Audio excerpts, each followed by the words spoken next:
करेंगे नई शीट। यहाँ पे देखिए शीट, यहाँ पे प्लस बटन रहता है ना छोटा सा, इस पे क्लिक करके आप नई शीट इंसर्ट कर सकते हैं, राइट। एंड यहाँ पे एक फॉर्मूला मैं ले रहा हूँ is equal to VStack। Again ये फॉर्मूला ऑफिस 365 के अंदर अवेलेबल है, राइट। याद रखिए अगर आपके पास पुराना वर्जन तो VStack वहाँ पे नहीं चलेगा, तो आप यूज कर सकते हैं कंसोलिडेट वगैरह। डेटा में कंसोलिडेट ऑप्शन रहता है, कंसोलिडेट यहाँ पे कहाँ पे ये रहा, ये कंसोलिडेट नहीं, ये फ्लैश फिल है। कंसोलिडेट कहाँ पे गया, मर्जिंग डेटा यहाँ पे एक्चुअली हाँ ये रहा, ये मेरा ऑफिस 365 इसलिए छोटे छोटे आइकन आ रहे हैं, बट वहाँ पे कंसोलिडेट ऑप्शन आपको मिल जाएगा पुराने वर्जन में, जिसके जरिए आप मर्ज कर सकते हो। कंसोलिडेट कैसे करना है उसका वीडियो मैं आई बटन पे दे दूंगा, मतलब कंसोलिडेट का यूज कैसे करते हैं अगर आपको आइडिया नहीं तो, ओके। बट फिलहाल तो मैं ये वाले फॉर्मूला के साथ दिखा रहा हूं जो कि ऑफिस 365 के अंदर है, राइट।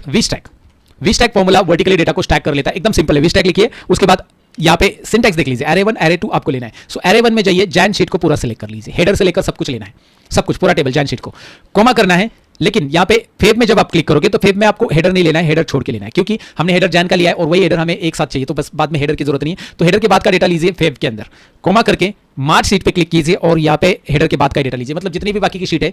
यहाँ पे देखिए ऊपर फॉर्मूला में देखिए VStack जैन का पूरा डेटा लिया, जैन शीट का यानी कि जैन टेबल का ऑल डेटा, बट फेव और मार्च का मैंने इनकम्प्लीट डेटा लिया, मतलब फेव और मार्च ही दिखाई देगा, वहाँ पे ऑल नहीं आएगा। सो एंटर कीजिए, now you will come to know कि भाई ये डेटा यहाँ पे मर्ज हो चुका है। That's it guys, that's it, we don't need to do anything more. Like यहाँ पे मैं कॉलम की साइज एडजस्ट कर लेता हूँ एंड लुक एट देयर, यही देखिए 32 आ गया। Not just that guys, it is dynamic also. Dynamic means क्या क्या, अगर मार्च में जाकर या फेव में जाकर या जैन में जाकर कहीं पे भी एक रिकॉर्ड ऐड कर देते हैं, जैसे यहाँ पे मैंने TRS 1033 ऐड कर दिया, मतलब कोई भी एक रिकॉर्ड ऐड कर दिया जो कि मुझे नहीं काट करना है। एंड यहाँ पे एक रिकॉर्ड कोई भी ऐड कर दो, अजय फ्रॉम मुंबई व्हाटएवर, या derby shoes and whatever, like okay, ये अमाउंट डाल दिया। शीट 1 में जाइए, you don't have to do anything, just go above and look at over here, ये आया कि नहीं आया रिकॉर्ड।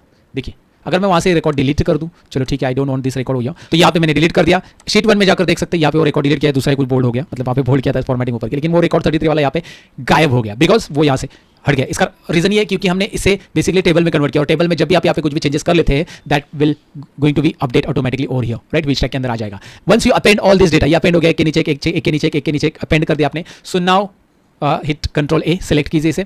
Ctrl A करने के बाद यहाँ पे